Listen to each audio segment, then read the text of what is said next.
Welcome back to Utility Sports, and we have a really fun video for today, something a little bit different than what we typically do on the channel, where we're a little bit more analytical and diving into some potential fits for players and things like that, and looking at the NBA draft as kind of more of a prospect basis, and really breaking down who these young players are and what they're going to be in the NBA. Today's more of like a just vibes video. We're gonna take a look at the NBA draft lottery, some of the odds, and we're going to just talk about what I actually predict to happen. Again, there's no basis to this. The NBA draft lottery is completely random, unlike some of David Stern's lotteries in the past, of course. Hashtag frozen envelope. But, you know, for the most part, there's really no rhyme or reason on what I decided for this video, which is part of the fun. So just trying to have a little bit of fun with me here in this video, because like the video preview here says, it's purely good vibes. This is what I feel like may happen for the top 4 in the 2023 NBA draft lottery. And again, there's no basis to this. There's no evidence or understanding of, oh, well, this is going to happen because this, that, or the other thing. This is just what I feel and kind of how I felt for a while with what I expect to happen in this year's NBA draft lottery, which is, again, a complete guess, which means I want to hear your guesses, your predictions down in the comment section below.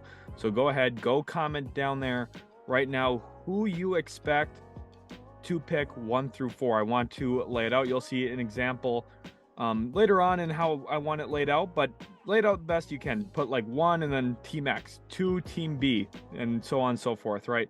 Down the list through 1 through 4. Let me know what you think the draft order is going to be.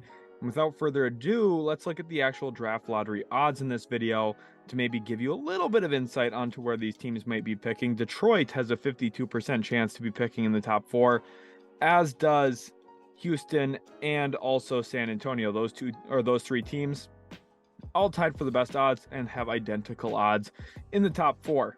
Charlotte then has the next best odds. The Blazers, Magic, Indiana, Washington follow suit. Indiana's kind of right at that important pivot point in the draft where 7th overall has typically moved up quite a bit in the past. You think about the Sacramento Kings last year. There's been a lot of times that the team with the 7th best odds has jumped into the top 4 in recent memory. It's been a very interesting thing to watch. You'll see a tweet that I put out talking about the top 7 seeds and kind of where they move in the draft. You'll see that on the screen. Washington, Utah, Dallas then, which is a very interesting turn of events from where we were a few months ago and what we expected to potentially be here in the draft lottery. I don't think a lot of people were expecting to see the Mavericks after trading for Kyrie Irving here. They have a 3% chance to move up to number 1. But honestly, as a Mavs fan myself, I feel like I'm licensed to say this. They do not have any legitimacy in belonging here. They do not deserve to be picking in the top 4. So honestly, for the rest of the league, just based on how this should actually play out, I hope that Dallas does not move up. Of course, secretly inside, I do want them to move up, but for the sake of the video, I'm going to say that I don't want them to, just because it's really undeserved, because they tried to win and they ended up losing. So it feels really just like fool's gold if they do move up. Chicago, OKC, Toronto, and New Orleans round out 11 through 14. Those are, of course, our play-in teams. And Chicago won the tiebreaker over the Oklahoma City Thunder. So slightly better odds for them over OKC, but really not anything drastic. Let's go ahead and jump forward here now to pick number 4. We're going to do this in reverse order, just like you'll see in the actual NBA draft lottery. Just a quick reminder too that when you're watching the draft lottery live on television, they'll start at pick number 14. Say we get to pick 7 and you don't see the team that they expect to be there. Remember, that team is then automatically in the top 4 based on how the draft lottery works. If you want to know more about the draft lottery, I do have a video on the channel that completely explains the entire process and how the draft lottery works. I really recommend checking that video out if you want to know more about it. A lot of work goes into that video. It's one that I kind of reshape and remake every single year because I think it's always fun to just talk about it, and it also kind of sharpens my brain for it at the end of every NBA season, just to refresh it for myself. So pick number 4, who do I expect to be here now? Remember, leave your list down in the comment section below with me as we go here. Number 4, I have the Indiana Pacers, a team that has not picked in the top 5 for a very long time. Last year was the first time they picked in the top 9 since, I believe, 1990, 1989 it might have been. It had been a long time since the Pacers had been picking in the top 4, and absolutely just mind-boggling that, you know, their first year there, they get a guy who I think a lot of people feel pretty confident about his future in the league in Benedict Mathurin, someone who I think is going to have a nice lengthy career ahead of himself. And now they have the opportunity here, in my opinion, with my gut feeling on this, that they're going to move up again. And it puts them in a very interesting spot, 4th overall. Would they look at an Amen Thompson? Would Brandon Miller potentially slide to them 4th overall? That's a real question that could maybe open up some avenues for Indiana to get better. Is this a big trade spot where they look to bring in an OG Anunoby? Do the Raptors end up trading up for this pick? All of that and more we'll have to talk about after the draft lottery. And remember, just like I said, the 7th best odds typically play out pretty well. I know someone's going to comment, well, that's not how odds work. It doesn't mean that a pattern is something that's going to continue. I understand how odds work. I know that, but it's a little bit of fun here to talk about some of the nuances in draft lottery history in recent years, and maybe something to watch for in case it were to happen again. And I just have a gut feeling. I even felt last year that Indiana, when they did not move up, I had a feeling that next year they would, and now we're finally to next year. So I think with the draft lottery coming up pretty close, we'll have to keep our eyes on them moving up to the top 4. Pick number 3, now the team that I expect to be in here after the Pacers. Remember, make sure to comment along with me as we go. The Detroit Pistons, I project to be picking 3rd overall, and Pistons fans are probably, throwing their fists in the air right now saying, Mr. Utility Sports Man hates us. No, I don't hate the Pistons. In fact, I really like the young core that they have with Cunningham, Ivy, Duren, and my gut just does not tell me that they're going to land Victor Wembanyama, although I think he would be fantastic there. I think he'd be a great fit with their roster. I think he would really help amplify some of the weak spots on this team as well. And I think defensively, they'd become very, very dynamic and interesting. I just don't see it written in the cards here. Now, could I be wrong? 100%.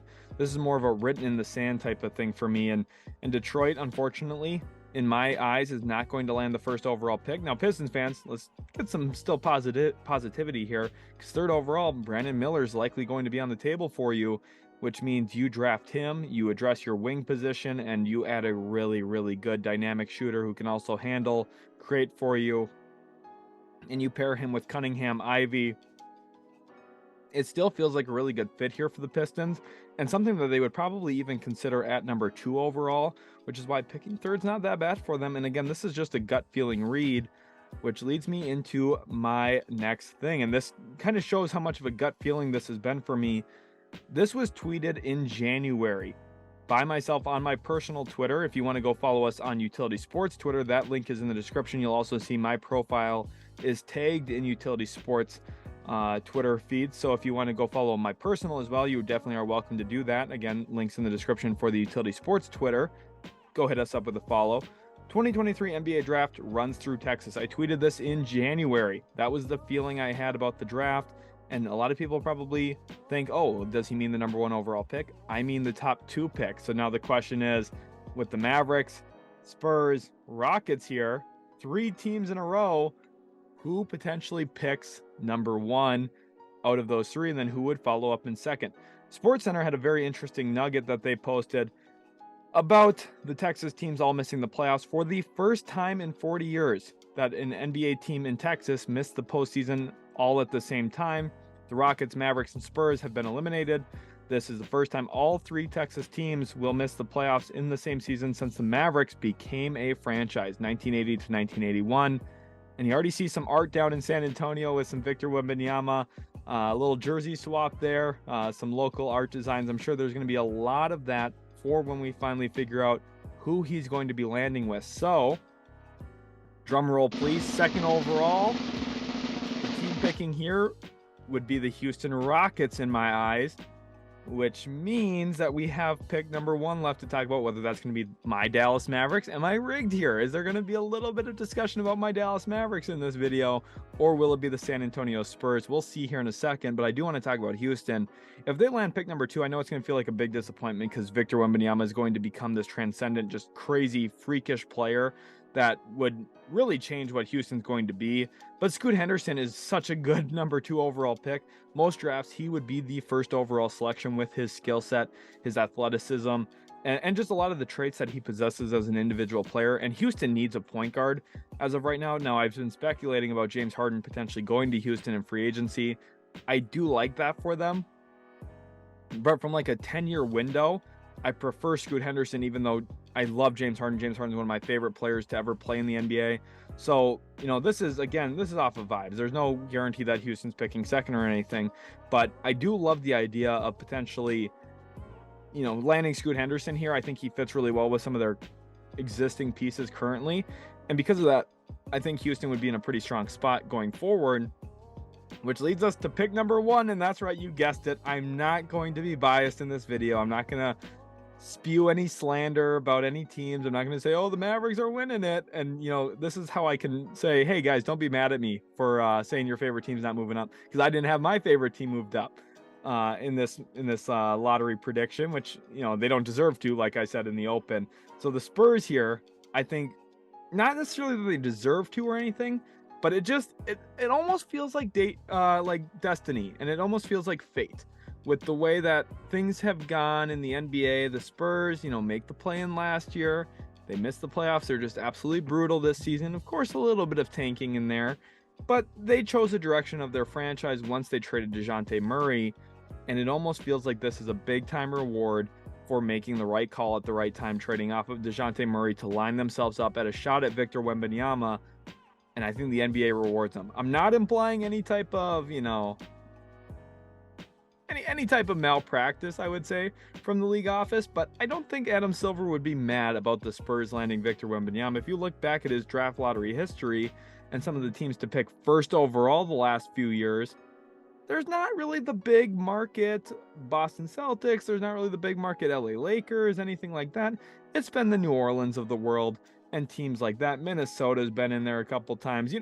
He's taking care of the smaller markets, and I think San Antonio fits the bill here as a team that would be very fit for Victor Wembanyama, and I think his services would completely change this storied franchise even overnight as well, because the last 5, 6, 7 years of San Antonio basketball has not been that great, to be completely frank and honest. It's not like they've been absolutely brutal every single year, but it hasn't been historic, to say the least. But Victor Wembanyama to San Antonio would change that note pretty quickly.